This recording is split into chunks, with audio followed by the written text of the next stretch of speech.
ആദ്യം ശ്രീ കേണൽ ഡിന്നി, ഇപ്പോൾ പാകിസ്ഥാൻ റഷ്യയിലെ പാക് സ്ഥാനപതിയാണ് ഏറ്റവും അവസാനം ഈ ഭീഷണിയുമായി എത്തിയിരിക്കുന്നത്. മുഹമ്മദ് ഖാലിദ് ജമാലി പറയുന്നത് ഇന്ത്യ ഈ ജലവിതരണം മുടക്കിയാൽ ആണവായുധം പ്രയോഗിക്കാനും മടിക്കുകയില്ല എന്ന് പറയുന്നു.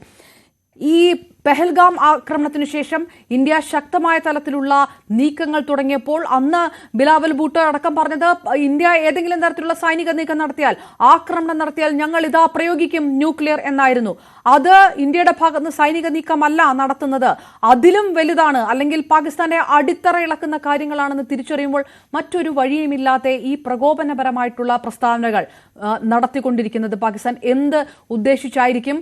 ഇതൊരു യുദ്ധം മുന്നിൽ കണ്ടുകൊണ്ടാണോ, അതോ തൽക്കാലം ഈ ഭീഷണിയിലൂടെ ഇന്ത്യയെ വരുതിയിൽ നിർത്താം എന്ന് കരുതിയിട്ടായിരിക്കുമോ?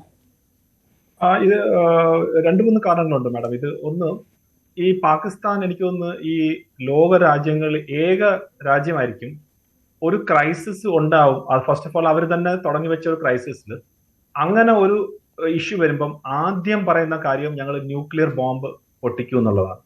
വേറെ പല രാജ്യങ്ങളും ന്യൂക്ലിയർ ആയിട്ടുള്ള രാജ്യങ്ങളുണ്ട്, അവിടെയൊക്കെ യുദ്ധങ്ങൾ നടക്കാറുണ്ട്. പക്ഷെ അവിടെ ആരും ഉത്തരവാദിത്തപ്പെട്ട അല്ലെങ്കിൽ ഉത്തരവാദിത്ത രാഷ്ട്രീയക്കാരായാലും ശരി, മറ്റുള്ളവരായാലും ശരി, ആരും ഒരു യുദ്ധത്തിലേക്ക് പോകുമ്പോൾ അല്ലെങ്കിൽ യുദ്ധത്തിലേക്ക് ഏർപ്പെട്ട് ഇരിക്കുമ്പോഴും ന്യൂക്ലിയർ എന്നുള്ള വാക്ക് പോലും പലരും പറയാറില്ല. അതാണ് അതിന്റെ വാസ്തവം. ഇപ്പൊ റഷ്യ യുക്രൈൻ വാറിലായാലും ശരി, ഇസ്രായേൽ ആയാലും ശരി, അതുപോലെ തന്നെ ഇപ്പൊ നോർത്ത് കൊറിയ തന്നെ എത്ര പ്രാവശ്യമാണ് നോർത്ത് കൊറിയയുടെ ഭാഗത്ത് നിന്ന് ഞങ്ങൾ ന്യൂക്ലിയർ ഇത് ചെയ്യും എന്നുള്ള ഒരിക്കലുമല്ല. ഇറാന്റെ ഭാഗത്തായാലും ശരി. അപ്പൊ ഇതൊക്കെ ഉണ്ട്. ഇതൊരു ടോട്ടലി ഇറസ്പോൺസിബിൾ ആയിട്ടുള്ള ഒരു രാജ്യത്തിന്റെ ലക്ഷണമാണ് ഇത്. അത് ഇവർ തുടങ്ങിയത് ഇപ്പോഴൊന്നും അല്ല, ഒരു പണ്ട് മുതലേ അങ്ങനെയാണ്. അതുകൊണ്ടാണല്ലോ ഇവർ ഈ ബോംബ് ഉണ്ടാക്കുന്ന സമയത്ത് അവർ പറഞ്ഞ് ഞങ്ങൾക്ക് പുല്ല് തിന്നേണ്ടി വന്നാലും ഞങ്ങൾ ന്യൂക്ലിയർ ബോംബ് ഉണ്ടാക്കും എന്നുള്ള രീതിയിലേക്ക്. അപ്പൊ ആ ഒരു മാനസിക സ്ഥിതിയാണ് പാകിസ്ഥാന്റെ. അത് ഫസ്റ്റ് നമ്മൾ മനസ്സിലാക്കുക. രണ്ടാമത്, ഇപ്പൊ എന്താണ് ഇങ്ങനെ പറഞ്ഞുകൊണ്ടിരിക്കുന്നത്, അവർക്ക് നന്നായിട്ട് അറിയാം അവരുടെ ഭാഗത്തു നിന്ന് പാകിസ്ഥാൻ സൈന്യത്തിന്റെ ബാക്കിങ്ങിലൂടെ പെഹൽഗാമിൽ വന്ന് അറ്റാക്ക് അവർ ചെയ്തു, ഭീകരർ വന്ന് ചെയ്തു. അതിന് തീർച്ചയായിട്ടും ഇന്ത്യ തിരിച്ചടി കൊടുക്കും എന്നുള്ള നല്ല രീതിയിൽ അവർക്കറിയാം. ആ തിരിച്ചടി അവർക്ക് താങ്ങാൻ പറ്റാത്ത ഒരു അവസ്ഥയിലേക്ക് വരികയും അല്ലെങ്കിൽ അതിലൂടെ ഒരു എസ്കലേഷൻ നടന്നു കഴിഞ്ഞാൽ അവർക്ക് പിന്നെ പിടിച്ചു നിൽക്കാൻ പറ്റാത്ത ഒരു അവസ്ഥയും ഇപ്പോൾ നിലവിലുണ്ട്. കാരണം അവരുടെ സാമ്പത്തിക നില അത്രയും മോശപ്പെട്ട ഒരു അവസ്ഥയിലാണ്. അതുകൊണ്ട് ഇങ്ങനെ ന്യൂക്ലിയർ ബോംബ് ഉണ്ട് എന്നൊക്കെ പറഞ്ഞു കഴിഞ്ഞാൽ ലോകരാജ്യങ്ങൾ വന്ന് ഇതിനകത്ത് ഇടപെട്ട് ഒരു മീഡിയേഷന്റെ റോളിലേക്ക് ലോകരാജ്യങ്ങളെ കൊണ്ടുവരാനുള്ള ശ്രമമാണ്. അതൊരു തന്ത്രമാണ്. കാരണം അത് അവരുടെ എക്കാലത്തെയും തന്ത്രമാണ്. ഇപ്പോഴും അത് തന്നെയാണ് ചെയ്യുന്നത്. അതായത് നിങ്ങൾ ഡാം പണിഞ്ഞു ഞങ്ങൾ അത് തകർക്കും. ഒരു അംബാസിഡർ പറയാണ് ഞങ്ങൾക്ക് all options including nuclear options ഞങ്ങളിൽ അവൈലബിൾ ആണ്. അവർ പറയുന്ന കേട്ടാൽ തോന്നുന്നു നമ്മളെ ഇതൊന്നും ഇല്ലാതെ നമ്മൾ അവരെ ഈ ഒരു ന്യൂക്ലിയർ ബോംബ് കൊണ്ട് മാത്രമായിട്ട് നിൽക്കുകയാണ്. അഫ്കോഴ്സ് നമുക്കൊരു നോ ഫസ്റ്റ് യൂസ് പോളിസി നമ്മളില്ല. അത് നമ്മൾ ആസ് എ പോളിസി നമ്മൾ ചെയ്തിട്ടില്ല, നമ്മൾ ആദ്യം ഉപയോഗിക്കത്തില്ല.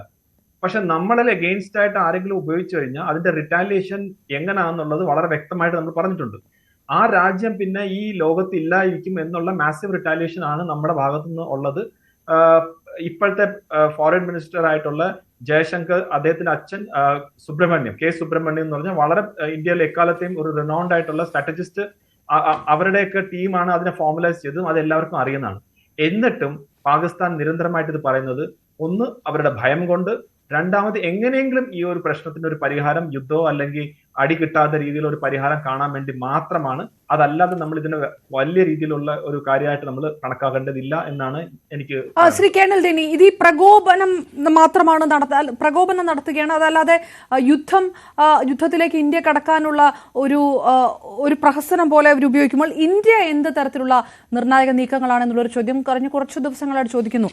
അതിന് ഉത്തരം ഈ NIA നടത്തുന്ന അന്വേഷണം തന്നെയാണോ? അതായത് പാകിസ്ഥാൻ അന്താരാഷ്ട്ര സമൂഹത്തിന് മുന്നിൽ ഈ വാവിട്ട് നിലവിളിയും ഒക്കെ നടത്തുമ്പോൾ കൃത്യമായി ഇത് പാകിസ്ഥാനാണ് എന്ന തരത്തിലുള്ള തെളിവുകൾ കിട്ടിയതിനു ശേഷം മേജർ സൈനിക ഓപ്പറേഷനുകൾ ഉണ്ടെങ്കിൽ, സർജിക്കൽ സ്ട്രൈക്കുകൾ ഉണ്ടെങ്കിൽ കടക്കാം എന്നതായിരിക്കുമോ അതിന്റെ ഒരു സ്ട്രാറ്റജി? ഇപ്പോൾ ഇന്നും പാകിസ്ഥാന്റെ ISIയുമായിട്ടും പിന്നെ ലഷ്കറുമായിട്ടും ഒക്കെയുള്ള തെളിവുകൾ NIAക്ക് കിട്ടിയതായിട്ടാണ് അല്പം മുൻപ് വരെ വരുന്ന വിവരങ്ങൾ. 40ഓളം വെടിയുണ്ടകൾ സംഭവ സ്ഥലത്ത് നിന്ന് കണ്ടെടുക്കുക, അങ്ങനെ ചില കാര്യങ്ങൾ കൃത്യമായി അന്താരാഷ്ട്ര സമൂഹത്തിന് മുന്നിൽ പാകിസ്ഥാനാണ് പെഹൽഗാം ആക്രമണത്തിന് പിന്നിലെന്ന് സ്ഥാപിച്ചതിനു ശേഷം ആ ഒരു സർജിക്കൽ സ്ട്രൈക്ക് ആണെങ്കിൽ അങ്ങനെ, അതല്ല തീവ്രവാദി കേന്ദ്രങ്ങളിൽ ആക്രമണമാണെങ്കിൽ അങ്ങനെ ഒരു മേജർ മിലിറ്ററി ഓപ്പറേഷനിലേക്ക് ഇന്ത്യ കടന്നേക്കും, അങ്ങനെ കരുതുന്നുണ്ടോ?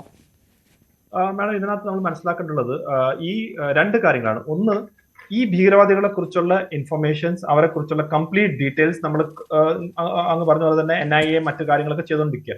എന്റെ അറിവിലും ഓൾമോസ്റ്റ് കുറേയൊക്കെ ഡീറ്റെയിൽസ് കിട്ടിക്കഴിഞ്ഞു. അതിന്റെ ബാക്കിൽ ഹാൻഡിൽ ചെയ്ത ആളാണ്, ISAയുടെ ഏതൊക്കെ ഓഫീസേഴ്സ് ആണ് അതിനെ ഹാൻഡിൽ ചെയ്യുന്നൊക്കെ ഉള്ള രീതിയിലൊക്കെ ഡീറ്റെയിൽസ് ഓൾറെഡി കിട്ടിയെന്നാണ് ഞാൻ മനസ്സിലാക്കുന്നത്. ഇനി അവരുടെ ന്യൂട്രലൈസ് ചെയ്യുന്ന കാര്യം അല്ലെങ്കിൽ അവരെ വധിക്കാനുള്ള കാര്യം സൈന്യം ഇന്റേണൽ ആയിട്ട് ചെയ്തുകൊണ്ടിരിക്കുന്നു. പക്ഷെ അത് നമ്മൾ എക്സ്റ്റേണൽ ആയിട്ട് പാകിസ്ഥാന്റെ അഗേൻസ്റ്റ് ആയിട്ട് ചെയ്യുന്നതായിട്ട് ഒരു ലിങ്ക് ഇല്ല. അതായത് ഈ തെളിവ് കിട്ടിയാൽ മാത്രമേ അവരെ അഗേൻസ്റ്റ് ആയിട്ട് ചെയ്യൂ അല്ലെങ്കിൽ പാകിസ്ഥാനെ ചെയ്യൂ, അത് യാതൊരു ലിങ്കും ഇല്ല. കാരണം ഇത് ചെയ്ത ആ നിമിഷം തൊട്ടേ എല്ലാവർക്കും അറിയാം ഇത് ലഷ്കർ-e-തയ്യബയുടെ കയ്യൊപ്പാണെന്നുള്ളത്. അതിപ്പോ റെസിസ്റ്റൻസ് ഫ്രണ്ട് എന്നൊക്കെ അവർ പറയുകയാണെങ്കിൽ തന്നെ ആ ചെയ്ത രീതി, ആ ചെയ്ത ടാർഗറ്റിംഗ് എല്ലാം വളരെ ക്ലിയർ ആണ്. അത് ലഷ്കർ-e-തയ്യബ തന്നെയാണ് ചെയ്തതെന്നുള്ളത്, അതിന്റെ ബാക്കിൽ എങ്ങനെയാണെന്നൊക്കെ എല്ലാവർക്കും അറിയാം. നമ്മളിപ്പം പാകിസ്ഥാനുമായിട്ട് ഡീൽ ചെയ്യുന്ന ആ നമ്മൾ റെസ്പോൺസ്, അല്ലെങ്കിൽ പലരും സർജിക്കൽ സ്ട്രൈക്ക് എന്നും അല്ലെങ്കിൽ ചിലവർ യുദ്ധം എന്നൊക്കെ രീതിയിൽ, പക്ഷെ ഞാൻ അതിനെ പറയുന്ന ഒരു റെസ്പോൺസ് ആണ്. നമ്മൾ തിരിച്ചടി എന്നും പലരും പറയുന്നുണ്ട്. അത് ഇതുമായിട്ട് ബന്ധമില്ല. അതിന്റെ റെസ്പോൺസിന്റെ ഒരു പ്രൊസീജിയർ അല്ലെങ്കിൽ പ്രോസസ് അത് നടന്നുകൊണ്ടിരിക്കുകയാണ്. ചിലപ്പം നമ്മളിപ്പോൾ സംസാരിച്ചുകൊണ്ടിരിക്കുകയായിരിക്കും ചിലപ്പോൾ സ്ട്രൈക്ക് ചെയ്യാൻ പോകുന്നത്, അതൊന്നും അറിയത്തില്ല. പക്ഷെ അതിന്റെ ആ ഒരു പ്രൊസീജിയർ ഉണ്ട്. കാരണം നമ്മൾ ഒരു ഡിസിഷൻ എടുക്കുമ്പം വെറും ഒരു അടി കൊടുത്തിട്ട് തിരിച്ചു വരുന്ന രീതിയല്ല. ആ അടി കൊടുത്തു കഴിഞ്ഞാൽ പാകിസ്ഥാന്റെ എന്തൊക്കെ റെസ്പോൺസ് കാണും, ആ റെസ്പോൺസിനെ നമ്മൾ എങ്ങനെ നേരിടും, അപ്പൊ ആ റെസ്പോൺസ് നേരിടാൻ വേണ്ടി നമ്മളെ ഫോഴ്സസ് എല്ലാം കറക്റ്റായിട്ട് പൊസിഷനിലാണോ, അതിന് വേണ്ടിയുള്ള കാര്യങ്ങളൊക്കെ ഉണ്ടോ, അത് കഴിഞ്ഞിട്ട് 1 or 2 ലെവൽ ഓഫ് എസ്കലേഷന് വേണ്ടി പ്ലാൻ ചെയ്തിട്ട് മാത്രമേ നമ്മൾ ഫസ്റ്റ് സ്ട്രൈക്കിന് പോകത്തുള്ളൂ. അതിന്റെ കൂടെ സൈമൾട്ടേനിയസ് ആയിട്ട് തന്നെ നയതന്ത്ര ലെവലിൽ, ഡിപ്ലോമാറ്റിക് ലെവലിൽ നമ്മൾ ബാക്കിയുള്ള കാര്യങ്ങൾ ചെയ്യുന്നുണ്ട്. ഡെഫിനറ്റ്ലി പ്രൂഫ് കൊടുക്കുന്നുണ്ട്, അല്ലെങ്കിൽ ആളുകളായിട്ട് നമ്മൾ സപ്പോർട്ടിന് വേണ്ടി സംസാരിക്കുന്നുണ്ട്, മറ്റു കാര്യങ്ങളൊക്കെ നടക്കുന്നുണ്ട്. പക്ഷെ പ്രൈമറി ഒബ്ജക്റ്റീവ് ഇന്ന് പാകിസ്ഥാൻ എന്നുള്ള സ്റ്റേറ്റിന്, അവിടെ പ്രവർത്തിക്കുന്ന പാകിസ്ഥാൻ സൈന്യത്തിന് ഈ ഒരു പെഹൽഗാം എന്നുള്ള ഇത്രയും ക്രൂരമായിട്ടുള്ള ഒരു കാര്യം ചെയ്തതിന് ഒരു മറുപടി അല്ലെങ്കിൽ അതിനൊരു റെസ്പോൺസിന് വേണ്ടി മാത്രമാണ് നമ്മളിപ്പം പ്രിപ്പയർ ചെയ്തുകൊണ്ടിരിക്കുന്നത്. അതിനൊരു ടൈം പീരീഡ് ഒന്നും നമുക്ക് ഫിക്സ് ചെയ്യാൻ പറ്റത്തില്ല, ഇത്രയും സമയം കൊണ്ട് ചെയ്യണം. കാരണം നമുക്കത് നമ്മളാരും ഒരു ഇന്ന ടൈം കൊണ്ട് ചെയ്യണം, തീർക്കണമെന്നൊന്നുമല്ല. അത് സൈന്യത്തിന്റെ രീതി തന്നെയാണ്. അത് ആ രീതിയിലേ പോകത്തുള്ളൂ. അവരൊക്കെ ഒരു പെർഫെക്റ്റ് ടൈം എന്ന് പറഞ്ഞാൽ ഞാൻ വേറൊന്നും കൊണ്ടല്ല, ഏറ്റവും കൂടുതൽ ചാൻസ് ഓഫ് സക്സസ്, ആ ഓപ്പറേഷന്റെ ഏറ്റവും കൂടുതൽ ചാൻസ് ഓഫ് സക്സസ് ഏതാണോ ആ ടൈം അവർ ചൂസ് ചെയ്യും. ആ ടൈം ചൂസ് ചെയ്ത് കഴിഞ്ഞിട്ട് അവരതിനെ എക്സിക്യൂട്ട് ചെയ്യും. അപ്പം എപ്പം ചെയ്യണമെന്നുള്ളതിന് ഒരിക്കലും പൊളിറ്റിക്കൽ ലീഡർഷിപ്പ് പറയത്തില്ല.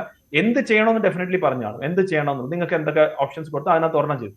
എങ്ങനെ ചെയ്യണം, എപ്പം ചെയ്യണം എന്നുള്ളത് അത് സൈന്യത്തിൻ്റെതാണ്. നമ്മൾ മുന്നിൽ ഏറ്റവും ബെസ്റ്റ് എക്സാമ്പിൾ 1971 വാറിൽ ഇന്ദിരാഗാന്ധിജി അന്ന് മാർച്ചിൽ ചെയ്യണമെന്ന് പറഞ്ഞപ്പം ഫീൽഡ് മാർഷൽ സാം മാനിക്ഷ പറഞ്ഞു ഇപ്പം നമുക്ക് ഇന്ന കാര്യങ്ങൾ കൊണ്ട് ചെയ്യാൻ പറ്റില്ല. പ്രൈം മിനിസ്റ്റർ ഇന്ദിരാഗാന്ധി അത് എഗ്രി ചെയ്യും. പിന്നീട് നമ്മൾ നവംബറിലാണ് ചെയ്തത്. അതിന്റെ റിസൾട്ട് നമുക്കെല്ലാം കാണാം. ഈ ബംഗ്ലാദേശ് എന്നുള്ള ഒരു രാജ്യം, ഇന്ത്യൻ സൈന്യം, അന്നത്തെ പൊളിറ്റിക്കൽ ലീഡർഷിപ്പ് എല്ലാം കൂടെ വെച്ചുകൊണ്ട് നടന്നു. അപ്പൊ അതുകൊണ്ട് ഇറ്റ് വിൽ ടേക്ക് ടൈം. അതിന് എന്ന് പറഞ്ഞാൽ ടൈം വേറൊന്നും കൊണ്ടല്ല, ഞാൻ നേരത്തെ പറഞ്ഞ പോലെ ഒരൊറ്റ ഫാക്ടറേ ഉള്ളൂ, നമ്മൾ ചെയ്യുന്ന ഓപ്പറേഷന് സക്സസ് കിട്ടണം. ആ ഒരു ഫാക്ടർ കൊണ്ട് മാത്രമാണ് നമുക്ക് കൃത്യമായിട്ട് ഇന്ന ദിവസം കൊണ്ട് ചെയ്യാൻ പറ്റും എന്ന് നമുക്ക് പറയാൻ സാധിക്കാത്തത്. ഓക്കെ, ഞാൻ തിരികെ താമസിക്കേണ്ടത്